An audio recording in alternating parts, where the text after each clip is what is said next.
Hi, hello, നമസ്കാരം.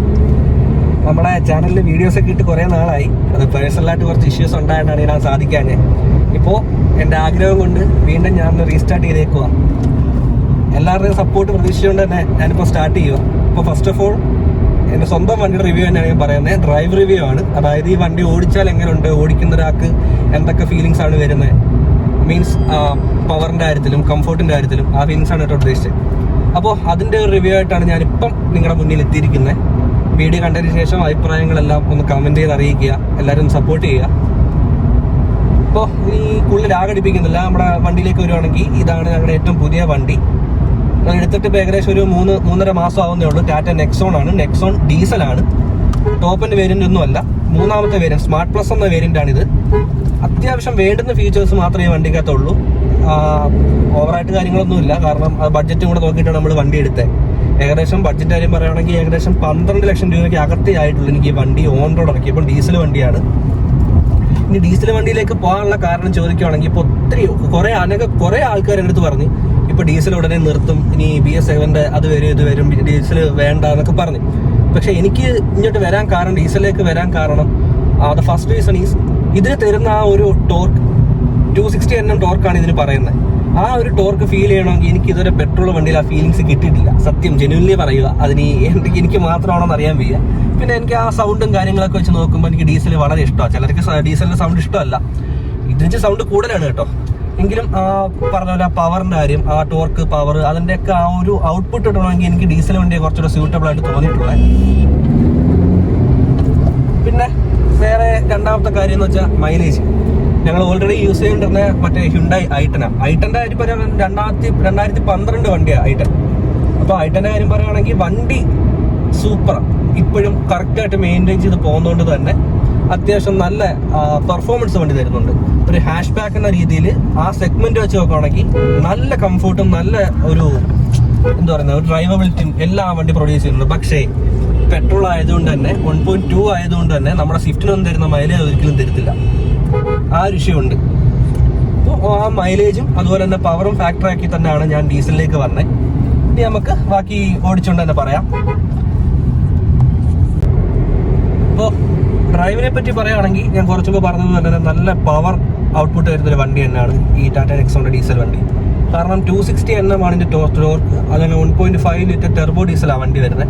അപ്പോൾ ആ ടോർക്ക് 260 Nm എന്ന് പറയുന്നത് അതുപോലെ ആ ഒരു ഫീൽ തന്നെ നമുക്ക് വണ്ടി ഓടിക്കുമ്പോൾ കിട്ടും. ഇതിപ്പോൾ നോർമൽ മോഡിലാണ് വണ്ടി ജസ്റ്റ് ഒന്ന് കാലെടുത്തപ്പോഴേ അത്യാവശ്യം നല്ല രീതിയിലുള്ള റെസ്പോൺസ്, ഒരു ഏറ്റവും കൂടെ നല്ല റെസ്പോൺസ് തരുന്നുണ്ട്. 80 ഒക്കെ കയറുന്ന നമുക്ക് അറിയത്തോലുമില്ല. എന്നാൽ നോർമൽ മോഡില്ല, സ്പോർട്സ് മോഡ് ഇട്ടാൽ കുറച്ചുകൂടെ നല്ല പെർഫോമൻസ് ഈ വണ്ടി, ഞാൻ ആഗ്രഹിച്ച പോലൊരു പെർഫോമൻസ് ഈ വണ്ടിക്ക് തരാൻ സാധിക്കുന്നുണ്ട്. എൻ്റെ ആഗ്രഹം അതായിരുന്നു. പിന്നെ അത്യാവശ്യം മൈലേജിൻ്റെ കാര്യം പറയുകയാണെങ്കിൽ നമ്മൾ ഈ എക്കോ മോഡ് അല്ലെങ്കിൽ നോർമൽ മോഡ് ഇട്ട് പോകുകയാണെങ്കിൽ എനിക്കിപ്പം സെക്കൻഡ് സർവീസ് കഴിഞ്ഞതേ ഉള്ളൂ. ഓയിൽ ചേഞ്ചിങ് കാര്യങ്ങളൊന്നും കഴിഞ്ഞില്ല. എങ്കിലും ഒരു 14-15 ആവറേജ് കിട്ടുന്നുണ്ട്. ആവറേജ് ഒരു 15-16 ഒക്കെ കിട്ടുന്നുണ്ട്. പിന്നെ ഇത് 6 സ്പീഡാണ്, 6 സ്പീഡ് ട്രാൻസ്മിഷനാണ്. 6ാമത്തെ ഗിയറിലായിട്ട് പോകുന്നത്. 6ാമത്തെ ഗിയർ 80 കയറി അറിയത്തോലുമില്ല. അപ്പോൾ ഈ പറഞ്ഞ പോലെ നല്ല റെസ്പോൺസ് വണ്ടി തരുന്നുണ്ട്. 80 കയറുന്ന 6ാമത്തെ ഗിയറിട്ട് ഗിയർ മാറി 6ാമത്തെ ഗിയറിലേക്ക് വരുമ്പോഴത്തേക്ക് വണ്ടി കറക്റ്റ് 80 ആവും. പിന്നെ 80 ആണല്ലോ നമ്മുടെ സ്പീഡ് ലിമിറ്റ്, അതുകൊണ്ട് അതിൽ കൂടുതലൊന്നും നമ്മളിവിടെ കയറത്തില്ല. പിന്നെ സ്റ്റെബിലിറ്റിയുടെ കാര്യം പറയുകയാണെങ്കിലും നല്ല സ്പീഡിൽ പോയി പറയുന്ന കണക്ക് ഓൾമോസ്റ്റ് 80 വെച്ചോ. അത്യാവശ്യം നല്ലൊരു ബ്രേക്കിംഗ് ചെയ്താലും വണ്ടിക്ക് നല്ല അകത്തിരിക്കുന്ന ഒരു നല്ലതായിട്ട് ഫീൽ ചെയ്യുന്നില്ല. ഓടിക്കുന്ന ആക്കും അതുപോലെ തന്നെ. പിന്നെ യാത്രാ സുഖം അത് തന്നെ. കൂട്ടിരുന്ന് യാത്ര ചെയ്യുന്നവർ മിക്കവരും പറഞ്ഞിട്ടുണ്ട് അത്യാവശ്യം നല്ല സ്മൂത്ത് ഡ്രൈവിങ്ങും അതുപോലെ തന്നെ സ്മൂത്ത് ആയിട്ടുള്ള ഒരു ജേണിയൊക്കെയാണ് അവർക്കും ഫീൽ ചെയ്തിട്ടുള്ളത് വണ്ടിക്കകത്ത് യാത്ര ചെയ്യുമ്പോൾ. പിന്നെ ആകെ ഒരു നെഗറ്റീവ് പറയാനുള്ളതെന്ന് വെച്ചാൽ നമ്മൾ ഈ ഗിയർ ഷിഫ്റ്റിംഗ് ശേഷമുള്ള ആക്സിലറേഷനൊക്കെ നമുക്ക് നല്ലതായിട്ട് അറിയാൻ പറ്റും. അപ്പം 4ാമത്തെ ഗിയറിട്ട് എടുക്കുമ്പോൾ ഒരു ചെറിയൊരു ചാട്ടവും കാര്യങ്ങളൊക്കെ വണ്ടി നമുക്ക് തരുന്നുണ്ട്. പിന്നെ എൻജിൻ സൗണ്ട്, അതൊരു നെഗറ്റീവായിട്ട് എനിക്ക് പേഴ്സണലി ഈ ഡീസൽ വണ്ടി ആണ് അത്യാവശ്യം സൗണ്ട് ഉണ്ട്, എനിക്കത് പ്രശ്നമില്ല. ഈ എൻജിൻ സൗണ്ട് എനിക്ക് ഇഷ്ടമാണ്. പക്ഷേ നമ്മുടെ കൂടെ യാത്ര ചെയ്യുന്നവർക്ക് പല മെന്റാലിറ്റി ആയിരിക്കുമല്ലോ. അപ്പോൾ അവരെ സംബന്ധിച്ചോളം പലരും ചോദിച്ചിട്ടുണ്ട് എന്താ ഈ വണ്ടിക്ക് ഇത്ര സൗണ്ട്, നീ കംപ്ലൈൻറ്റും അല്ലോ എന്നൊക്കെ ചിലർ ചോദിച്ചിട്ടുണ്ട്. അത് കേൾക്കുമ്പോൾ ഒരു വിഷമമുണ്ട്. പക്ഷേ എനിക്ക് പേഴ്സണലി കുഴപ്പമില്ല. എങ്കിലും ആ എൻജിൻ സൗണ്ട് കുറച്ച് ഓവറാണ്. ഞാൻ വേറെ ഡീസൽ വണ്ടി ഇപ്പം ഇതിൻ്റെ കമ്പാരിസൺ വരുന്ന വെച്ചാൽ നമ്മുടെ ഹ്യുണ്ടായി വെന്യൂ അല്ലെങ്കിൽ കിയ സോണറ്റ്, അപ്പോൾ ആ വണ്ടികളൊക്കെ വെച്ച് നോക്കുമ്പം അതൊക്കെ പക്ക സ്മൂത്താണ്. കണ്ടോ ഇങ്ങനെയൊക്കെ കയറി വരുന്നിടത്ത് നമ്മളെന്താ ചെയ്യാൻ പറ്റും? കൂടുതൽ പവർ എടുത്ത് വന്നിരുന്നെങ്കിൽ ഇപ്പൊ നമുക്ക് ഒതുക്കാൻ പോലും പറ്റത്തില്ലായിരുന്നു. അപ്പം എഞ്ചിന്റെ സൗണ്ട് കുറച്ച് കൂടുതലാണെന്നുള്ളത്, പിന്നെ ഈ പറഞ്ഞ ഷിഫ്റ്റിങ്ങിന്റെ സമയത്തുള്ള ചെറിയൊരു പ്രശ്നം. വേറെ ഒരു പ്രശ്നവും ഈ വണ്ടി ഓടിക്കാൻ നേരത്തെ എനിക്ക് ഇതുവരെ ഫീൽ ചെയ്തിട്ടില്ല. നല്ല റെസ്പോൺസ് തരുന്ന ഒരു വണ്ടിയാണ്. യാത്രാ സുഖം, കംഫോർട്ടും എല്ലാം ഒരു 9.5 ഔട്ട് ഓഫ് 10 എനിക്ക് മാർക്ക് കൊടുക്കാൻ പറ്റും. നല്ല നല്ല ഫീൽ തരുന്നൊരു വണ്ടിയാണ്. അപ്പോൾ ഇത്രയൊക്കെയാണ് നമ്മുടെ വണ്ടിയുടെ റിവ്യൂ. നമ്മുടെ സ്വന്തം ടാറ്റ നെക്സോൺ ഡീസലിൻ്റെ കാര്യങ്ങൾ. അത്യാവശ്യം കാര്യങ്ങളെല്ലാം ഞാൻ പറഞ്ഞു എന്നാണ് എൻ്റെ വിശ്വാസം. തുടക്കത്തിൽ പറഞ്ഞ പോലെ തന്നെ കുറച്ച് നാൾ, ഏകദേശം 1 വർഷത്തോളം എനിക്ക് വീഡിയോസ് ഒന്നും ഇടാൻ സാധിച്ചില്ല. അത് പേഴ്സണലായിട്ട് കുറച്ച് കാര്യങ്ങളുണ്ടായിരുന്നു. ഇനിയിപ്പോൾ മാക്സിമം വീഡിയോസും കാര്യങ്ങളെല്ലാം ഇടാനായിട്ടാണ് എൻ്റെ ആഗ്രഹം. സോ അതുപോലെ നിങ്ങളുടെ എല്ലാവരും സപ്പോർട്ടും ഞാൻ ആഗ്രഹിക്കുന്നു. എല്ലാവരും വീഡിയോസ് ഇഷ്ടപ്പെട്ടെങ്കിൽ ഒന്ന് ലൈക്ക് അല്ലെങ്കിൽ ഷെയർ, ഒന്ന് സബ്സ്ക്രൈബ് ഒക്കെ ചെയ്യുക, എന്നെ ഒന്ന് സപ്പോർട്ട് ചെയ്യുക. പിന്നെ ഈ ബേസിക്കലി അവസാനമായിട്ട് എൻ്റെ വണ്ടിയുടെ ഒരു അഭിപ്രായം as A Nexon diesel user, എനിക്ക് ഈ വണ്ടി സാറ്റിസ്ഫൈഡ് തന്നെയാണ്.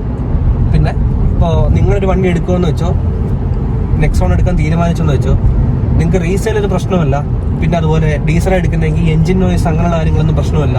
എങ്കിൽ ഡയറക്റ്റ് കൺഫേം ചെന്നോ, നെക്സോണിലോട്ട് ചെന്നോ, നിങ്ങൾക്ക് അത്യാവശ്യം പവർ ഔട്ട്പുട്ട് കിട്ടും. അതുപോലെ തന്നെ നല്ല മൈലേജ് അത്യാവശ്യം കിട്ടുന്നുണ്ട്, നല്ല കംഫോർട്ടും കിട്ടുന്നുണ്ട്. And the most valuable thing, safety.